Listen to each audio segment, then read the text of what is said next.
မင်္ဂလာပါမနက်နိုးလာတဲ့အခါအကျော်တွေတက်ပြီးခါနာနေတဲ့မိတ်ဆွေတွေရှိလားရှိတယ်ဆိုရင်မနက်နိုးနိုးချင်းအိယာဘောကမထခင်မှာတကူလုံးပေါ်ပါလန်းဆန်းသွားစီမယ်လေ့ကျင့်ခန်းလေး၅မျိုးကိုဝေမျှပေးခြင်းပါတယ်ပထမဆုံးလေ့ကျင့်ခန်းလေးနည်းကတော့အိယာဘောမှာပက်လက်အိတ်ထားရင်ခြေထောက်လေးကိုဆန်ထားမယ်ခြေထောက်လေးကိုအဖြောင့်တိုင်းပဲဘယ်ညာလေးရေးပေးရမှာဖြစ်ပါတယ်ဒီလေ့ကျင့်ခန်းလေးကတင်မစုံအစစ်အတွင်းပိုင်းတွေကအကျော်တွေကိုနိုးကြစေပြီးတော့ခြေထောက်တွင်သွေးစီးမှုကိုကောင်းမွန်လာစေဖို့အထောက်အကူပြုတဲ့လေ့ကျင့်ခန်းလေးဖြစ်ပါတယ်ဒီလေ့ကျင့်ခန်းလေးကိုစက္ကန့်30နှစ်ကျော်လောက်ပြုလုပ်ပေးရမှာဖြစ်ပါတယ်ဒုတိယမြောက်လေ့ကျင့်ခန်းလေးကတော့ပက်လက်အိတ်ထားအနေထားကနေဒူးကိုကွေးလိုက်မယ်ခြေထောက်နှစ်ခုကိုပူထားပြီးရင်ဒူးကိုဘေးကိုခွဲလိုက်ပြန်ဆုလိုက်ပြုလုပ်ပေးရမှာဖြစ်ပါတယ်ဒီလေ့ကျင့်ခန်းလေးကတင်မစုံအစစ်တွေကိုပြည်ရောလာစေပြီးတော့ပေါင်အတွင်းပိုင်းကြွက်သားတွေကိုလည်းလှုံ့ဆော်ပေးတဲ့လေ့ကျင့်ခန်းလေးဖြစ်တဲ့အပြင်လမ်းလျှောက်တဲ့ကပိုပြီးပေါ်ပါစေဖို့အထောက်အကူပြုတဲ့လေ့ကျင့်ခန်းလေးလည်းဖြစ်ပါတယ်ဒီလေ့ကျင့်ခန်းလေးကို12ကြိမ်3ကြောပြုလုပ်ပေးရမှာဖြစ်ပါတယ်တတ်တဲ့မြောက်လေ့ကျင့်ခန်းလေးတွေကတော့ခြေထောက်တစ်ဖက်ချင်းစီကွေးလိုက်ဆန့်လိုက်ပြုလုပ်ပေးရမှာဖြစ်ပါတယ်လေ့ကျင့်ခန်းလေးကပေါင်နဲ့ဒူးစစ်တွေမှာသွေးလည်ပတ်မှုကိုပုံမှန်ကောင်းမွန်လာစေဖို့အထောက်အကူပြုတဲ့လေ့ကျင့်ခန်းလေးဖြစ်တဲ့အပြင်ဒူးရဲ့လှုပ်ရှားမှုတွေအတွက်လည်းပုံမှန်ကောင်းမွန်လာစေဖို့အထောက်အကူပြုတဲ့လေ့ကျင့်ခန်းလေးဖြစ်ပါတယ်ဒီလေ့ကျင့်ခန်းလေးကို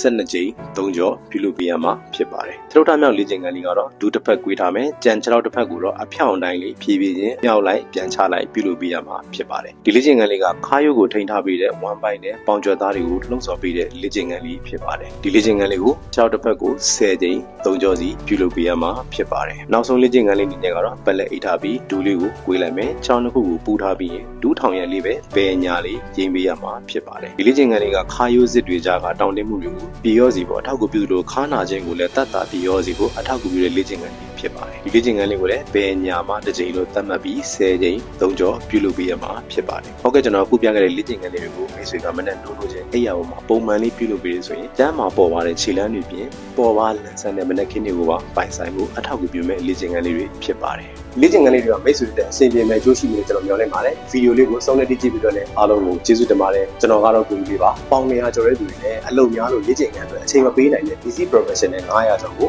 အိမ်မှာနေရင်ပြန်လည်ကျန်းမာလာစေခဲ့တဲ့ Rehab System နဲ့ကိုကြီးလေးပြပေးနေတဲ့ Fellows Guide တယောက်ဖြစ်ပါတယ်